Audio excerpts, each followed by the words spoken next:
Hi friends. आज इस video के माध्यम से केमिस्ट्री का कुछ पाठ है जो कि आज हम लोग सीखेंगे। तो आइए इस वीडियो के अंत तक आप लोग बने रहिए। आज हम लोग सीखेंगे पदार्थ एवं उसकी अवस्थाएं। पदार्थ क्या है इसके बारे में आज सीखेंगे। चलिए तो आइए हम लोग देखते हैं पदार्थ एवं उसकी अवस्थाएं। इससे रिलेटेड पदार्थ जिसको हम लोग अंग्रेजी में क्या बोलेंगे, मैटर। मैटर के मतलब क्या होता है, पदार्थ। तो सबसे पहले सीखेंगे कि पदार्थ जो होता है, पदार्थ क्या है, पदार्थ से क्या समझते हैं। क्वेश्चन पूछा जाता है कि प्रश्न उठता है कि पदार्थ क्या है, मैटर क्या है। तो मैटर के अकॉर्डिंग आज हम लोग सीखेंगे इसके बारे में कि पदार्थ क्या है। देखिए, पदार्थ के बारे में बताया जाता है कि संसार की कोई भी वस्तु, दुनिया की कोई भी वस्तु, यानी कि वर्ल्ड की कोई भी वस्तु जो स्थान घेरती है, जिसका द्रव्यमान होता है, जिसे छू सकते हैं, देख सकते हैं, महसूस कर सकते हैं, उसे हम क्या बोलेंगे, पदार्थ, है ना। यानी संसार की कोई वस्तु जो स्थान घेरती है, जिसका द्रव्यमान होता है, जिसे हम छू सकते हैं, देख सकते हैं, महसूस कर सकते हैं, उसे क्या बोलेंगे हम लोग, पदार्थ, है ना। पदार्थ जो होता है, आज सीखेंगे पदार्थ के बारे में कि पदार्थ किसे कहते हैं। तो संसार की कोई वस्तु जो यहाँ बताया गया है कि जो स्थान घेरती है, जिसका द्रव्यमान होता है, और जो क्या करती है, अवरोध करती है। यानी अवरोध के मतलब क्या होता है, रुकावट करती है ना, उसे हम क्या बोलेंगे, पदार्थ। तो यहाँ से समझना है कि जो स्थान घेरती है और क्या होता है, जिसका द्रव्यमान होता है। द्रव्यमान के मतलब समझते हैं, ये द्रव्यमान क्या चीज है। देखिए, द्रव्यमान को हम लोग अंग्रेजी में बोलेंगे मास। मास का मतलब क्या होता है, द्रव्यमान। द्रव्यमान के बारे में बताया जाता है कि किसी वस्तु में उपस्थित पदार्थ की मात्रा को हम लोग क्या बोलेंगे, द्रव्यमान। किसी वस्तु में उपस्थित पदार्थ की मात्रा को हम लोग बोलेंगे क्या, द्रव्यमान। यानी कि कोई भी वस्तु है, जिसे मान लेते हैं कि आपका मार्कर हो गया, तो इसमें क्या क्या चीज उपस्थित है ना। यानी किसी वस्तु का जड़त्व मापने की इकाई को क्या बोलेंगे हम लोग, यानी कि द्रव्यमान। तब तो द्रव्यमान किसे कहते हैं समझ चुके होंगे। द्रव्यमान का ऐसा मात्रा क्या होता है, तो किलोग्राम होता है।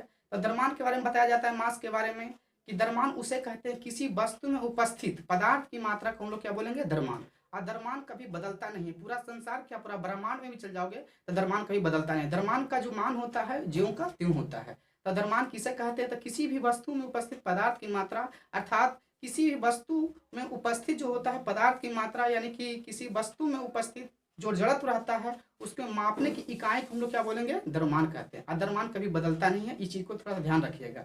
चलिए तो हम लोग सीखेंगे जो ई मैटर होता है, पदार्थ जो होता है, जो स्थान करती है, जिसका द्रव्यमान होता है, और जो क्या करती है, अवरोध करती है, उसे हम क्या बोलेंगे, पदार्थ। जैसे एग्जाम्पल में समझाया गया है, जल, हवा और बालू, इटी से ये सब क्या हो गया, पदार्थ हो गया। यानी कि जल जो हो गया वो भी स्थान घेरेगी, और हवा भी हो गया वो भी स्थान घेरेगी।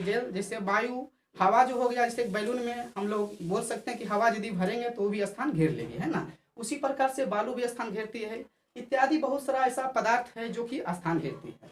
और यहाँ से सीखेंगे कि प्रकाश, प्रकाश जो है पदार्थ है या नहीं, इसके बारे में सीखेंगे। जो लाइट होता है, ये प्रकाश पदार्थ है कि नहीं। तो देखिए, प्रकाश जो पदार्थ नहीं है, या इसको हम पदार्थ नहीं कह सकते हैं, है ना। ये प्रकाश एक ऐसा वस्तु, इसको हम पदार्थ नहीं कह सकते हैं, क्योंकि ना ही इसका द्रव्यमान होता है और ना ही यह स्थान घेरती है। उसे हम क्या परिभाषा, इसका डिफिनेशन बताया जाता है पदार्थ के बारे में, कि पदार्थ उसे कहते हैं, यानी मैटर उसे कहते हैं जो स्थान घेरती है, जिसका द्रव्यमान होता है, जिसे हम छू सकते हैं, देख सकते हैं, महसूस कर सकते हैं, उसे हम क्या बोलेंगे, पदार्थ, है ना। हालांकि प्रकाश जो होता है हम महसूस कर सकते हैं, लेकिन इसका बताया जाता है कि जो स्थान घेरती है, और इसका आकार, आयतन, इसका कुछ भी नहीं होता है ना। प्रकाश जो होता है स्थान वगैरह नहीं घेरता है। तो हम लोग बोल सकते हैं कि प्रकाश जो होता है या पदार्थ है या नहीं। तो याद रखना कि प्रकाश जो है पदार्थ नहीं है ना। देखिए, पदार्थ के बारे में बताया जाता है कि पदार्थ जो होता है बहुत अत्यंत छोटे कणों से मिलकर बना होता है ना। ऋषि मुनि कणाद ने बताया था कि प्रकाश अत्यंत छोटे छोटे कणों से मिलकर बने हैं, उसे हम क्या बोलते हैं, तो परमाणु कहते हैं। तो अणु परमाणु जो है, अगला चैप्टर में हम बताएंगे कि अणु परमाणु क्या चीज होता है। तो आज हम लोग को फोकस रखना है पदार्थ के बारे में। देखिए, पदार्थ जो होता है, पदार्थ की 5 अवस्थाएं हैं। ठोस हो गया, द्रव हो गया, गैस हो गया, है ना, प्लाज्मा हो गया, बोस आइंस्टाइन कंडेंसेट हो गया। यहाँ से पदार्थ की 5 अवस्थाएं बताया गया है, ठोस, द्रव, गैस, प्लाज्मा और बोस आइंस्टाइन कंडेंसेट। लेकिन मुख्य रूप से जो पदार्थ जो होते हैं वो 3 होते हैं, जिसका नाम देखिए यहाँ से बताया गया है, ठोस, द्रव और क्या, गैस। तो मुख्य रूप से पदार्थ की कितने अवस्थाएं हैं, तो 3। लेकिन पदार्थ की कितनी अवस्थाएं टोटल होती है, तो याद रखना है 5, है ना। 5 कौन कौन सी है, तो पदार्थ की पहली अवस्था ठोस, दूसरी अवस्था द्रव, और तीसरी अवस्था गैस, और चौथी अवस्था क्या हो गया, प्लाज्मा, और 5वीं अवस्था हो गया बोस एंड कंडेंसेट। तो अब समझना है कि ठोस, द्रव, गैस, प्लाज्मा, ये सब क्या चीज है। देखिए, थोड़ा सा यहाँ समझना है कि प्लाज्मा, प्लाज्मा क्या चीज होती है। तो कहा जाता है कि प्लाज्मा जो होती है इसका ये अत्यधिक ऊर्जावान होते हैं, अत्यधिक इसका तापमान होता है, इसका तापमान लगभग में 20 degree Celsius, sorry 20,000 degree Celsius लगभग में होता है। यानी हम लोग बोल सकते हैं कि इसका तापमान जो होता है सभी पदार्थ के तापमान से भी ज़्यादा होता है। ये अत्यधिक ऊर्जावान होते हैं, ये हमेशा उत्तेजित होते हैं। ये जो सूर्य हो गया, तारे हो गया, सितारे हो गया, ये अत्यधिक चमकते हैं। किसके कारण? तो प्लाज्मा उपस्थित रहने के कारण क्या होते हैं? अत्यधिक चमकते हैं। तब ये प्लाज्मा का आकार होता या नहीं होता है? ना ही इसका आकार होता है, ना ही इसका आयतन होता है ना। प्लाज्मा क्या होता है? यह अत्यधिक ऊर्जावान होता है। तो आज हम लोग सीखेंगे कि प्लाज्मा क्या है ना, ठोस क्या है, द्रव क्या है, गैस क्या है। तो पदार्थ के बारे में बताया जाता है कि पदार्थ को दो भागों में बांटा गया है, एक भौतिक वर्गीकरण और दूसरा क्या हो गया? रासायनिक वर्गीकरण। पदार्थ के दो भागों में बांटा गया है, भौतिक वर्गीकरण और दूसरा हम क्या बोलेंगे? रासायनिक वर्गीकरण। तो देखिए इस वीडियो में हम लोग रासायनिक वर्गीकरण के बारे में आज नहीं सीखेंगे। आज हम लोग के सीखना है क्या? भौतिक वर्गीकरण के बारे में पूरा इसको डिटेल समझेंगे। यहाँ से देखिए स्टॉप हम कर दिए हैं। अगला वीडियो में रासायनिक परिवर्तन जो होता है, रासायनिक वर्गीकरण जो होता है, इसका पूरा डिटेल इसमें बताया जाएगा। तो चलिए हम लोग देखते हैं भौतिक वर्गीकरण। भौतिक वर्गीकरण के आधार पर पदार्थ के कितने भागों में बांटा गया है? तो याद रखना है 3 भागों में। यानी कि बोल सकते हैं अंग्रेजी में क्या बोलेंगे? ठोस, यानी कि हिंदी में बोलेंगे ठोस, अंग्रेजी में क्या बोलेंगे? सॉलिड। तो सॉलिड, लिक्विड और क्या? गैस। यानी कि पदार्थ भौतिक वर्गीकरण के आधार पर पदार्थ कितने भागों में बांटा गया? तो 3 भागों में, ठोस, द्रव और गैस। यानी कि सॉलिड, लिक्विड, गैस, है ना। आप समझना यहाँ से है कि ठोस किसे कहते हैं, द्रव किसे कहते हैं, गैस किसे कहते हैं। तो चलिए हम इसमें समझते हैं। देखिए ये जो ठोस होता है अंग्रेजी में हम लोग बोलते हैं इसको क्या? सॉलिड। सॉलिड का मतलब क्या होता है? ठोस। तो ठोस कहा जाता है पदार्थ की वह भौतिक अवस्था, पदार्थ की वह भौतिक अवस्था जिसका आकार और आयतन दोनों क्या होता है? निश्चित होता है। इसका आकार आयतन दोनों क्या होता है? निश्चित। यानी ठोस कुछ भी पदार्थ रहे उसका आकार भी निश्चित होता है और आयतन भी क्या होता है? निश्चित। समझते हैं यहाँ से आकार क्या मतलब होता है और आयतन का मतलब क्या होता है। तो सबसे पहले पॉइंट समझ लेते हैं आकार और आयतन के बारे में, है ना। चलिए देखते हैं। तो आकार के बारे में अंग्रेजी में इसको बोलते हैं साइज। साइज का मतलब क्या होता है? आकार। आकार किसे कहते हैं? तो यहाँ से बताया जाता है आकार के बारे में कि पदार्थ की कोई भी अवस्था, पदार्थ की कोई भी अवस्था जो जितना स्थान घेरती है या छेदती है उसे हम क्या बोलेंगे? आकार यानी साइज कहते हैं, है ना। तो आकार हम किसे कहते हैं समझ चुके हैं कि आकार किसे कहते हैं? पदार्थ की कोई भी अवस्था जो जितना स्थान घेरती है या छेदती है उस स्थान बिंदु को हम लोग क्या बोलेंगे? आकार बोलेंगे, है ना। और आयतन किसे कहते हैं? तो आयतन के बारे में बताया जाता है किसी वस्तु या किसी पदार्थ की लंबाई, चौड़ाई तथा ऊंचाई के गुणनफल को हम क्या बोलेंगे? आयतन। तो ठोस जो पदार्थ है इसका आकार और आयतन दोनों क्या होता है? निश्चित होता है। ठोस पदार्थ की जो होता है आकार आयतन दोनों क्या होता है? निश्चित होता है ना। जैसे यहाँ से एग्जाम्पल में समझाया गया, ईटा हो गया, बालू हो गया, पत्थर हो गया, भिन्न भिन्न प्रकार के धातु हो गया, है ना। पारा को छोड़कर, पारा एक ऐसा धातु है जो द्रव अवस्था में पाया जाता है। तो याद रखना विभिन्न प्रकार के धातु जो हो गया वो कौन सी अवस्था में रहता है? तो ठोस अवस्था में रहता है। तो हम लोग समझ चुके हैं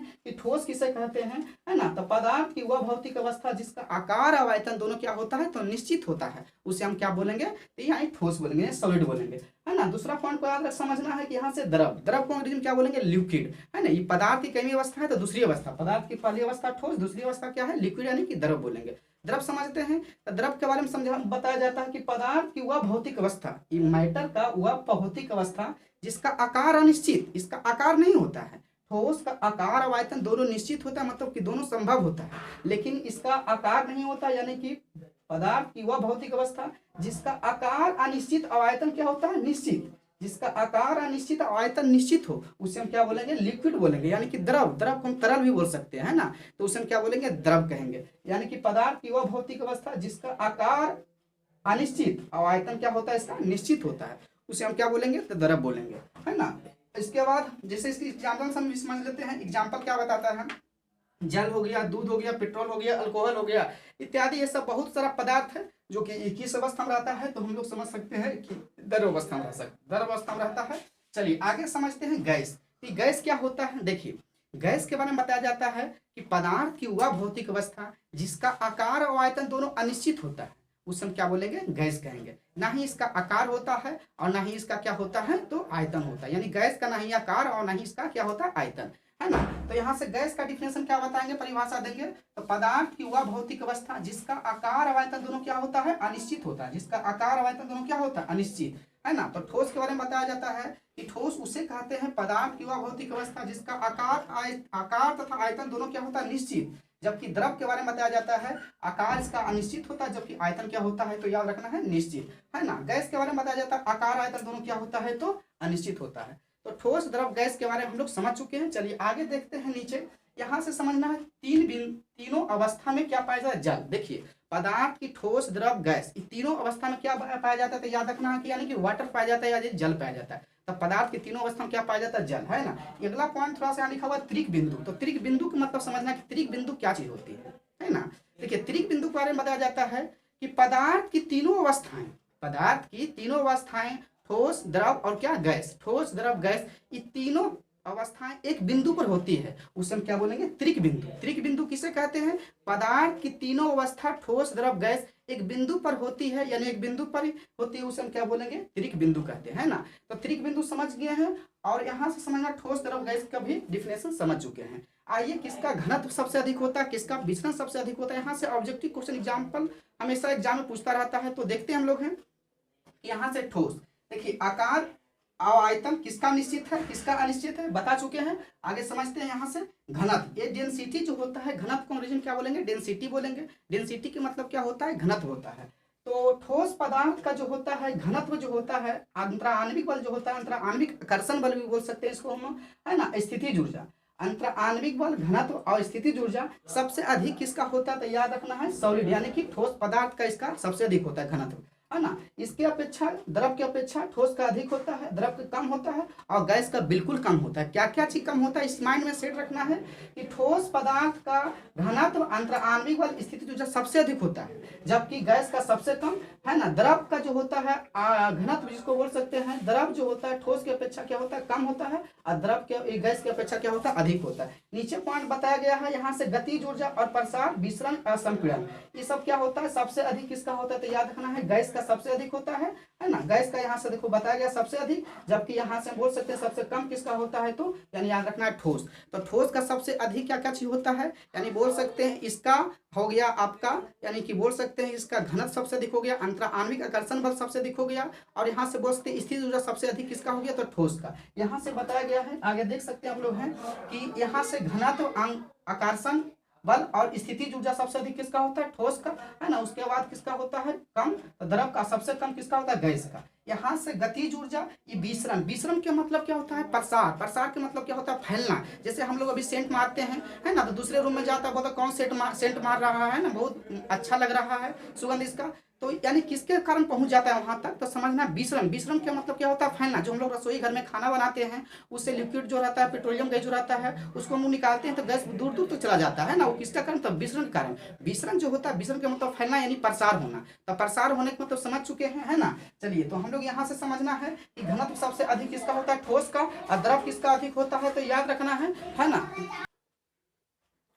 हाँ तो हम लोग बता रहे थे कि यहाँ से घनत्व सबसे अधिक किसका होता है, तो सॉलिड का होता है, यानी ठोस का होता है। इसके बाद किसका होता है, द्रव का होता है। सबसे कम किसका होता है, तो याद रखना गैस, यानी कि घनत्व, आकर्षण बल और ये स्थितिज ऊर्जा सबसे अधिक किसका होता है, तो ठोस पदार्थ की। इसके बाद कम किसका होता है, तो द्रव का। सबसे कम किसका होता है, तो गैस पदार्थ के सबसे कम होता है। यहाँ से गतिज ऊर्जा, विसरण, है ना, प्रसार और संपीड़न, है ना। संपीड़न सबसे ज्यादा किसका होता है, तो याद रखना गैस का। इससे कम किसका होता है, गैस, द्रव का, और सबसे कम किसका होता है, तो ठोस का। यानी ठोस का नहीं के बराबर यानी होता है संपीड़न वगैरह, यानी विसरण वगैरह, है ना। विसरण जो होता है बहुत कम फैलता है ठोस वगैरह, लेकिन सबसे ज्यादा विसरण किसका होता है, तो विसरण सबसे ज्यादा गैस का होता है। गैस का विसरण सबसे अधिक होता है ना। नीचे देखिए समझते हैं हम लोग हैं ठोस, द्रव, गैस।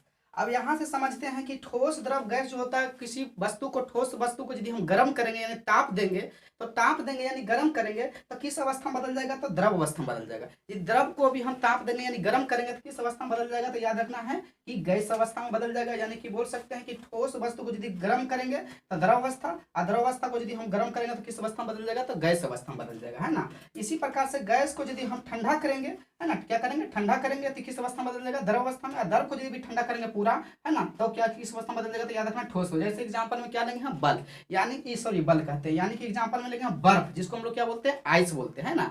तो आज जैसे बर्फ को हम ले लेते हैं, तो बर्फ को यदि टुकड़ा को हम यानी गर्म करेंगे, उस पर ताप जब देंगे तो किस अवस्था में बदल जाएगा, वो द्रव अवस्था में, यानी कि तरल अवस्था में, लिक्विड अवस्था में। जब लिक्विड अवस्था में उसको भी यदि गर्म करेंगे अत्यधिक ताप पर, तो किस अवस्था में बदल जाएगा, बाष्प बन के उड़ जाएगा, है ना। तो याद रखना है कि ठोस वस्तु को यदि गर्म करेंगे हम तो द्रव अवस्था में, द्रव अवस्था से यदि गर्म करेंगे तो किस अवस्था से, गर्म अवस्था, गैस अवस्था। और गैस अवस्था को यदि हम ठंडा करेंगे तो किस अवस्था में बदल जाएगा, द्रव अवस्था में। और द्रव अवस्था को यदि हम ठंडा करेंगे तो किस अवस्था में बदल जाएगा, ठोस अवस्था में।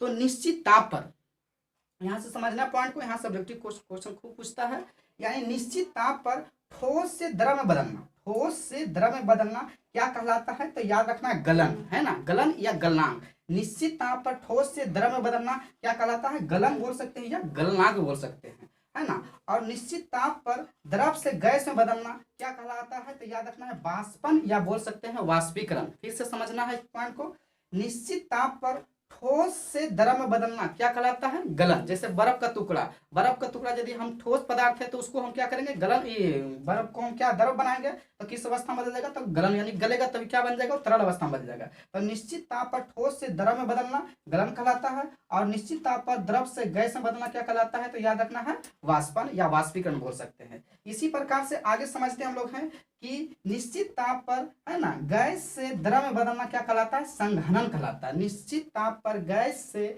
द्रव में बदलना क्या कहलाता है, संघनन। और निश्चित ताप पर द्रव से ठोस में बदलना क्या कहलाता है, हिमांक, है ना, हिमांक या हिमांक बिंदु या जमनांक बिंदु भी बोल सकते हैं। तब निश्चित ताप पर गैस से द्रव में बदलना क्या कहलाता है, गलन। और निश्चित ताप पर द्रव से ठोस में बदलना क्या कहलाता है, तो बोल सकते हैं हिमांक, है ना। इसी प्रकार से यहाँ समझना है कि ठोस से सीधे गैस में बदलना क्या कहलाता है। कभी कभी क्वेश्चन पूछ लेता है कि ठोस से सीधे गैस, यानी ठोस से द्रव में नहीं, ठोस से सीधे किस अवस्था में बदलना, तो गैस अवस्था में बदलना क्या कहलाता है, तो याद रखना उध्रुपातन। उध्रुपातन के एग्जांपल देखते हैं, जैसे कपूर हो गया, आयोडीन हो गया, है ना। तो ये सब जो होते हैं, यानी कि ठोस से सीधे किस अवस्था में बदलते हैं, तो गैस अवस्था में। इधर अवस्था में नहीं, सीधे ठोस से किस अवस्था में, तो गैस अवस्था में, है ना। ठोस से सीधे गैस में बदलना क्या कहलाता है, तो उध्रुपातन। उध्रुपातन का ओरिजिन क्या बोलेंगे, सब्लिमेशन। क्या पढ़ेंगे, सब्लिमेशन। सब्लिमेशन का मतलब होता है उध्रुपातन, है ना। इसी प्रकार से गैस से सीधे ठोस में बदलना क्या कहलाता है, निक्षेपण, है ना। ठोस से सीधे गैस में बदलना उध्रुपातन, सब्लिमेशन। और गैस से सीधे ठोस में बदलना निक्षेपण कहते हैं। इसको बोलते हैं डिसब्लिमेशन। डिसब्लिमेशन का मतलब क्या होता है, निक्षेपण, है ना। तो आज हम लोग यहीं तक रहने देते हैं, अगला वीडियो में हम लोग सीखेंगे इसके बारे में, रासायनिक वर्गीकरण क्या चीज होता है ना। तो आज भर रहने देते इसी यहीं तक, चलिए तो।